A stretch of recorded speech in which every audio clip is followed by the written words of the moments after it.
ನಿಮ್ಮ ಕನಸಿನ ಜಗಳೂರು ಏನಾದ್ರೆ ಒಳ್ಳೇದು ಅಂತ? ನಾನು ಹೇಳಿದ್ನಲ್ಲ, 3 ನನಗೆ ಬಹಳ ಮುಖ್ಯವಾದಂಥದ್ದು: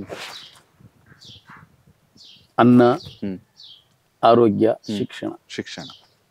ಮನುಷ್ಯ ಗತಿ ಇಲ್ದಿದ್ರು ಮತಿ ಬೇಕು. ಮತಿ ಯಾವ್ದ್ರಿಂದ ಬರ್ತದೆ? ಶಿಕ್ಷಣದಿಂದ ಬರ್ತದೆ. ಸೊ ಹಾಗಾಗಿ ಆ ನಿಟ್ಟಿನಲ್ಲಿ ನಾನು ಮೊದಲ ಆದ್ಯತೆ ಕೊಡೋದು ಶಿಕ್ಷಣಕ್ಕೆ. ಯಾಕಂತ ಹೇಳಿದ್ರೆ ಆ ಶಿಕ್ಷಣದಲ್ಲಿ ಏನೈತೆ ಅನ್ನೋದು ನಾನು ಅರ್ಥಕೊಂಡಿದ್ದಕ್ಕೆ ನಾನು ಇವತ್ತು ಶಾಸಕ ಆಗಿದೆ. ನನಗೆ ಗತಿ ಇರಲಿಲ್ಲ, ಮತಿ ಇತ್ತು.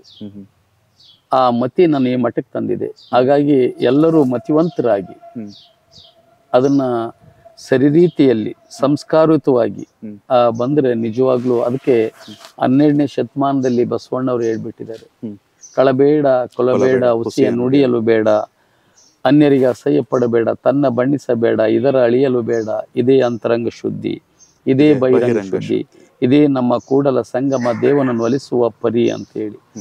ಇದನ್ನ ಪ್ರತಿಯೊಬ್ಬ ಮನುಷ್ಯ ಅರ್ಥ ಮಾಡ್ಕೊಂಡ್ರೆ ಪೊಲೀಸ್ ಸ್ಟೇಷನ್ಗೆ, ಕೋರ್ಟ್ಗಳಿಗೆ, ಲಾಯರ್ಗಳಿಗೆ ಕೆಲಸನೇ ಇರೋದಿಲ್ಲ. ಹಾಗಾಗಿ ಸಾಧ್ಯವಾದಷ್ಟು ಇದ್ರ ಮುಖಾಂತರ ಮನುಷ್ಯರನ್ನು ಮಾಡಂತ ಏನಾದ್ರೂ ಇದ್ರೆ ಅದಕ್ಕೆ ವಿದ್ಯಾ ದದಾತಿ ವಿನಯಂ ವಿನಯದ್ಯಾತಿ ಪಾತ್ರಂ ಪಾತ್ರತ್ವಧನಮಾಪೋನ್ನತಿ ಧನ ಧರ್ಮಂ ಸತ್ಸುಖಂ.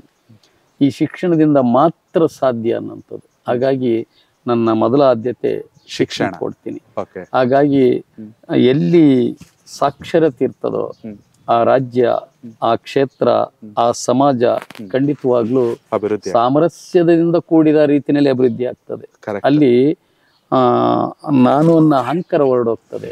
ಬಸವಣ್ಣವರು ಹೇಳಿದ ರೀತಿಯಲ್ಲಿ ಎನಗಿಂತ ಕಿರಿಯರಿಲ್ಲ, ಶರಣರಿಗಿಂತ ಇರಲ್ಲ. ಮನುಷ್ಯ ಯಾವಾಗ ಎಷ್ಟು ಸಣ್ಣನಾಗ್ತಾನೋ ಅವನಿಗೆ ಗೊತ್ತಿಲ್ಲದ ರೀತಿಯಲ್ಲಿ ದೊಡ್ಡವನಾಗ್ತಾನೆ. ಅದು ಯಾವ್ದ್ರಿಂದ ಬರ್ತದೆ?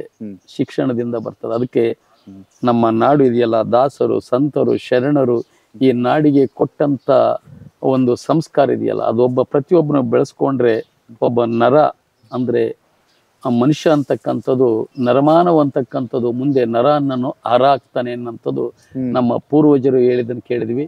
ಅದು ಸತ್ಯ ಅಂತನೂ ಆಗಿದೆ. ಅದಕ್ಕೆ ಬೇರೆ ಯಾರೂ ಬೇಡ, ನಾನೇ ಸಾಕ್ಷಿ.